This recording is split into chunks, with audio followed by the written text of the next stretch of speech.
friends, I'm Dipali Vedi. I'm a clinical psychologist and I work with Sukoon Psychotherapy Center, and we run a awareness program by the name of Sukoon Pledge to Seek Help. Today I'm going to talk of narcissistic personality disorder, or more about narcissistic personality. On net, obviously there isn't so much of. Obviously, when we read on net, the narcissistic are seen as arrogant, I am all correct, you are nothing, sort of characteristics that you hear about narcissistic. But let's see narcissistic slightly differently this time. Who wouldn't have a desire to be liked by others? Who wouldn't like to get appreciated for oneself? Who wouldn't want acceptance of everybody? Who wouldn't want love of everybody? Who wouldn't want to feel superior, that I'm good, I am the good boy or I'm the good girl?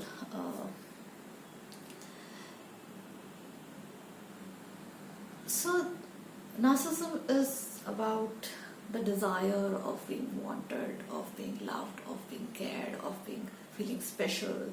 I'm important, I am wanted. And this desire in the child, when it's initially catered by its surrounding, the child develops this confidence that, I am the loved one. And starts learning that, what he's supposed to do, what is he supposed to do. During this phase, he develops an understanding that this is what if he does, he gets appreciated for, he gets loved for, he gets wanted, sense of being wanted, sense of being important, sense of being superior. But usually this doesn't last long. A birth of a sibling or anything else happening in the life, or just the kid growing up, and the parent getting into the disciplinary phase, that feeling that I'm so very superior, I'm almost the prince of the house, or I'm the princess of the house, and it is all my way, that reduces. Now this person is confused.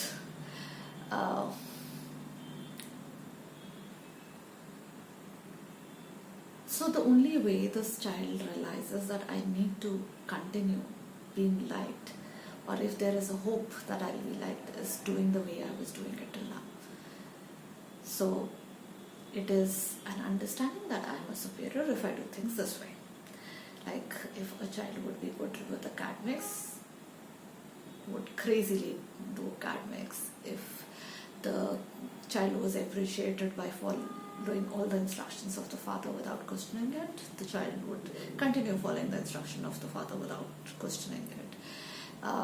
If the child is supposed to be more social, the child would continue to be more social and indulge into a lot of social activities to please others, so that the family still stays happy with him. Any such thing. So whatever this child learns that this is what I did made me feel superior, the child continues doing that. So it is not about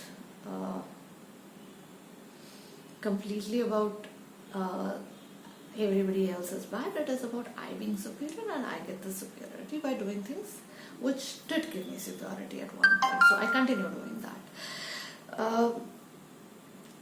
But whenever, if this displacement that I was superior, but all of a sudden something happened and I'm no more superior. If this displacement is huge, the person might get arrogantly involved into the ways the one does, and too rigid into it, to keep that superiority, sense of superiority, which is even seen in a lot of Indian families coming from a superior background, like the Brahmins, the Rajputs, they have that huge sense of, this is how we were and this is how we should be and this is the best of us. To some extent, might not be there in me, but I think that's even a lot of Sikhism as a culture.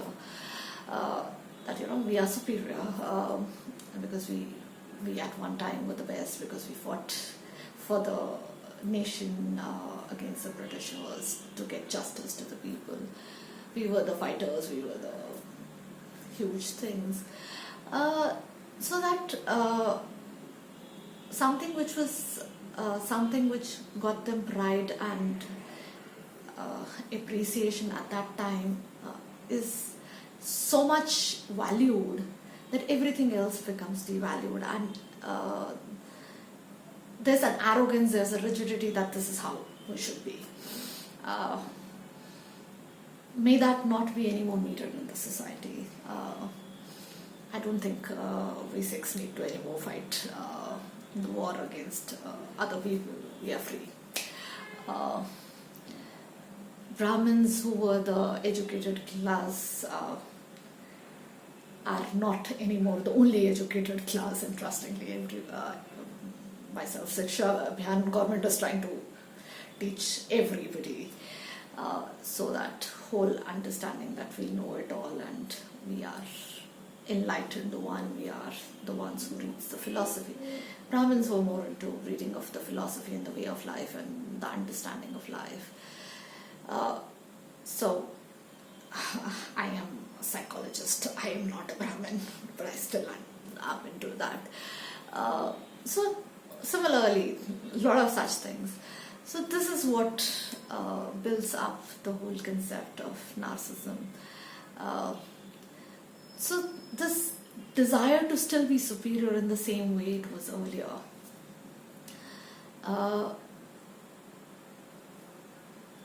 is handled in a way that any rejection coming, any devaluation happening, is almost thrown back in the form of arrogance, stubbornness, rejections, mesahimu, this is how it should be, not able to accept the change that, I'm no more that superior, I am no more that that huge, because that thing that I did was done, it was important, but it is over. And that fight is over. That fight is over. I'm still not living that fight. So if that fight is over, then I am no more that superior.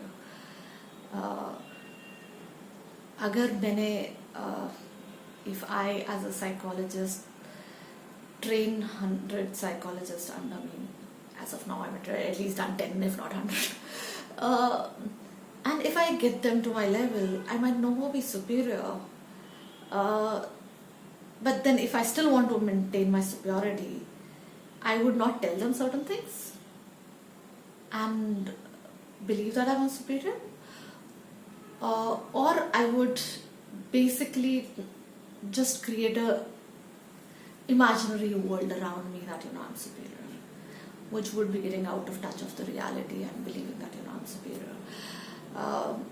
Otherwise, even if I don't tell the juniors everything that I've learned till now, they'll figure it out from some other source. I'm not the only source of theirs, so they would grow. Believing that I'll always be seen as something like godly figure. Sorry, I'm not Freud. I've not coined anything so great. Yeah, I might have my own understandings. I don't think they're too bad. But yes, I can't keep. And indeed, even if we see as Freud started something, so he has its own significance. But there's a lot of people who are even questioning Freud. So everything would be questioned at some stage or the other. Because nobody is perfect. There's no one right way of doing it. So गलत चीज़ें बहुत जल्दी लोगों को दिखती हैं, तो सवाल उठेंगे। बट वो जो हमें जिद है कि हम सुपीरियर ही रहना चाहते हैं, हम इम्पोर्टेंट ही रहना चाहते हैं, हम बड़े ही हैं, हम सही ही हैं, हम भगवान हैं, this whole desire to be important, this whole desire to be I am someone's very special, pushes us to push everybody away from us, reject them, ridicule them, be arrogant, think them as inferior, and we almost think them as inferior in our own heads, whereas that superiority is anyway lost. So that would never come back. That superiority is anyway lost. And thus there's a huge struggle to the acceptance of that I'm not superior, I am not that important as I was at that time. For commonly seen in the first son of the family, where we are the only son, a lot of pampering, then the other one comes in, sorry, you have got a competitor, you can't bloody kill the competitor. So a lot of such things happening. So it's a huge struggle to change and accept that I'm no more that godly, I'm not that so superior, I am not the gifted one, I am not the best one, I am not the prince, I am not the queen, I am not the princess. It's difficult, and this is the whole struggle of the narcissistic personality disorder. Thank you.